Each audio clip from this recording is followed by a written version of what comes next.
Hi, I'm Reed, welcome to Crowland Publishing, and welcome to another lore video in which we take folklore, mythology, history, culture, whatever, and relentlessly steal it for our ttrpg and D&D games. And today, dolls are sodding creepy, aren't they? You know, like dolls for children. Dolls date back from the Stone Age. They've been with us since the very, very beginning. They are meant to represent small human bodies. They are primarily designed for play. Sometimes they're used for ritual worship. Sometimes they're used to display clothes on fashion dolls. Dolls are deeply, deeply gendered, and they have been for a very, very long time. From at least back to the days of ancient Greece, the vast majority of dolls are designed for little girls to play with and to practice their mother duties on feeding and caring for an infant. Boy dolls are always soldiers. Now, there's very, very many varieties of dolls, very, very many forms of technology that make dolls. Sometimes these dolls are just rags, tied up to represent a head and a body as best you can. Corn dollies are just made from corn cobs. Rare dolls with heads and hands of china and incredibly expensive acrylic. Dolls are a technology that updates as well. In the 16th century, we start to see that noble clothes are so expensive that you want to display them on a doll first so that you can see if they're going to be to your taste before you drop the equivalent of a bloody Maserati costs on them. And it's still going on. Something that people find quite challenging are what they call reborn dolls, which is where you take lifelike vinyl, feels like skin, and it's often printed to look like the face of a departed infant. Which, well, people say it helps, so, whatever.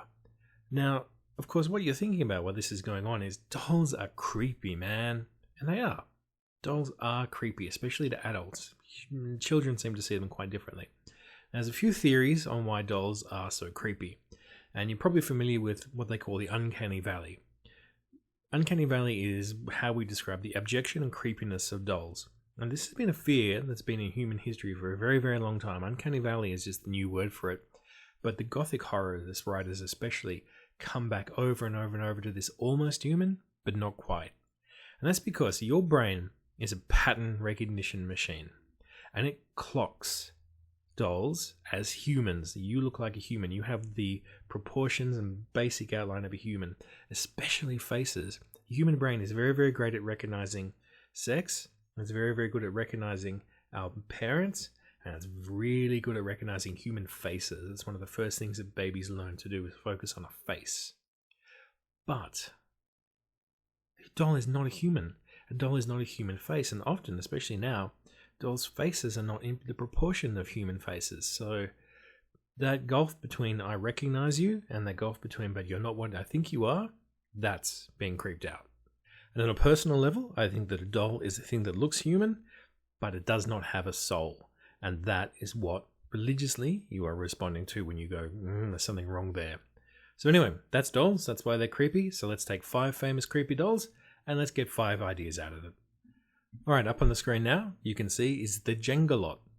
In Indonesia, which I use in every single one of these videos because it's a really interesting place and culture, you find Jengalots. Now, a Jengalot is said to be a doll made from a shrunken woman's body. It's kind of like a headhunter thing where you take a witch, usually, and you shrink her down and she becomes a doll. And certainly that looks mummified. Now, psychics and witches use these things as sort of totems, as advisors, as familiars, as spiritual helpers. But here's the thing. Jengalots require human blood in return. They are basically vampires that will reward a witch with more powers if you give them more blood. But here's the really, really fun part about the old Jengalot. They don't turn up in Indonesian culture until the 1990s. They're very, very new. They're not an ancient sort of ritual object from beyond time. Something happened not long ago to bring these weird, creepy, blood-drinking totems into Indonesian culture. Number 2 is Robert the Doll. Now, it's another new doll, and it seems that dolls are very much a living folklore as they are a living technology.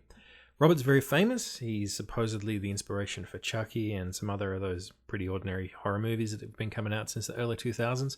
But anyway, Robert was supposedly owned by an eccentric artist who was bought in 1904. He had it for 70 years, and when he died, somehow instead of being thrown out, the ghastly, ugly doll moved from house to house. But here's the thing, it caused ill fortune whenever it went. Whenever it swapped hands, the owners would say, okay, well then after that I had a car crash, then after that I had an accident, then after that I got sick.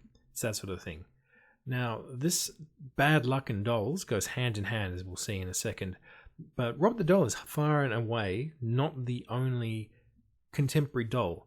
If you have a look, if you type in creepy doll into Google, dozens and dozens of these things come up. You can buy them all on eBay. They're really a part of a living folklore. Now, Robert the Doll has another little twist in the tail. Apparently, you can see his weird facial expressionless face change. He can become angry, he can become sad. And people have said that in the museum he lives in now, that late at night you can hear him giggle. Number 3, Kachina dolls. I love these. These are my favourite ones. They are Hopi Native American dolls. Each year around July, the Hopi say that the Kachina, who are spirits, come down to earth to dance, and they bring gifts, and they bring especially the life-giving rains, and they bless people.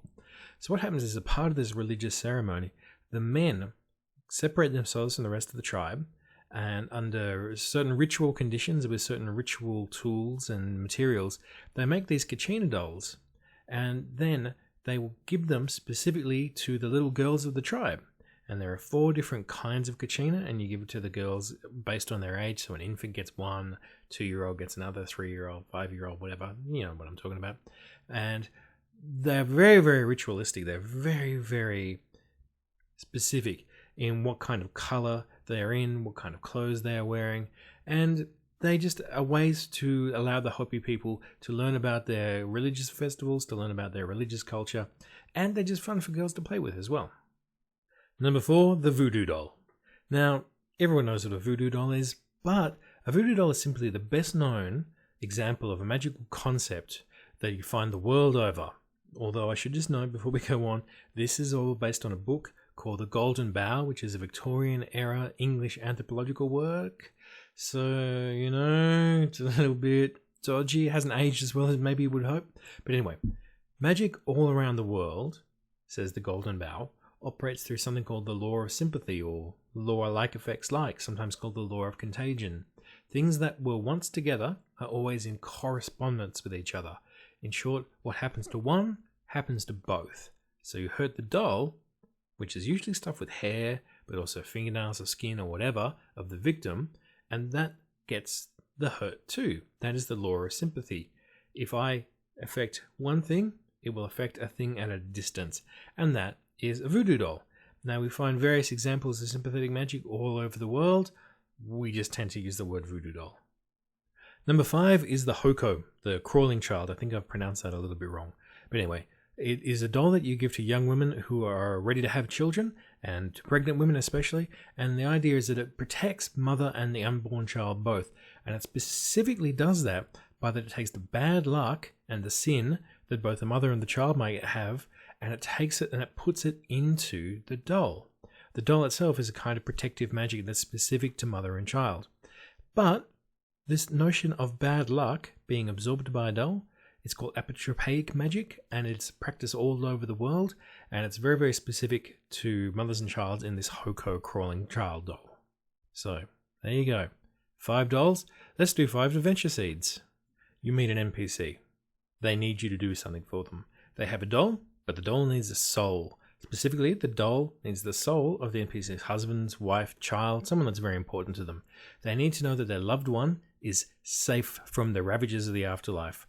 Their body, however, was lost somewhere dangerous, so you need to go to somewhere quite dangerous, an ancient barrow, a sunken ship, a trap, whatever, a jail, and drain the soul out of the body and put it into the doll. The twist, though, the soul really doesn't want to be in the doll. The soul is happy in the afterlife. Destroy the doll, though, and you'll make a bad enemy of the NPC. Number 2, a doll needs guts and blood to be born, or maybe reborn. And a dangerous and terrible serial killer is therefore draining blood and guts from the victims. If you're playing in a fantasy world, of course, this is going to work. If you're playing in a contemporary world, maybe it's just a mad serial killer's fantasy. But they are removing organs, they are taking blood, and they are trying to pack it into the doll. They're trying to make the doll come to life. And eventually the players are going to be one of the people that are intended as an organ donor, and they're going to be attacked. That's a good way to start the adventure. But when they finally confront the doll maker to stop this horrific reign of terror, well, The doll is the baby of the family. There's a whole weird, creepy doll guts family who are born and have their own plans. And fighting a weird puppet doll thing, make it creepy. Number 3. Remember those dolls that suck up bad luck and sin and all the rest of it? Well, this is a doll that belongs to a vampire or an elf or something like that, an immortal that's been alive for 1,000 years. So it's been sucking up bad luck for 1,000 years. It's filled with it. And then that doll is exploded, it's damaged, and suddenly all across your city, all across your country, this huge wave of stored up bad luck just explodes, and your city is now a Final Destination Omen style, just endless series of horrible accidents just waiting to happen. You need to find the doll and fix it, but can you do it in time, or is it all going to go really, really wrong and everyone's getting their heads cut off in weird glazing accidents? Number 4. An enemy witch or NPC or whoever has a voodoo doll of one of your PCs. Maybe it's an NPC as well, but I think it's more effective if it's PC. Now, it will take some time for this doll to actually become lethal, but your PC should know, if you don't find this, you'll die. Now, you can still hurt and suffer and be made a fool of, though, while this ramps up. So you want to find this doll before it gets really, really painful and really, really damaging. And the big clue is that you have to figure out where they got the hair or the skin or the blood, and that will clue you in as to who the NPC is, and then it's a race against time, because sooner or later, this little doll is going to get its head ripped off. Now, number 5. Some evil sorcerer has stolen and rebuilt the tribe's sacred dolls. So now, if the spirits come down to Earth, they will no longer be good spirits that will help, they will be horrible monsters that destroy. Like affects like, and as above, so below. So players need to find the dolls, get them off these bad guys who have deformed them, and then take them to a wise person, a good witch or a shaman or something like that, who can repair them and therefore repair the local spirits, who will not understand that you are trying to help when they find you with the dolls in your hands. Oh, it was you, said the spirits. They're not interested in a discussion about this. They just see you with the broken dolls. Now, if you want to act out a doll, you just got to give it mechanical, slow, not quite human motions. You want it to be uncanny. You want it to be strange. It's not a normal thing. And maybe it's even clockwork and jerky. But anyway, keeping up that creepiness is very, very important. So that's 5 dolls, 5 adventures. Why don't you give me 1 like, 1 share, 1 subscribe. I'm Reed. I'll see you later.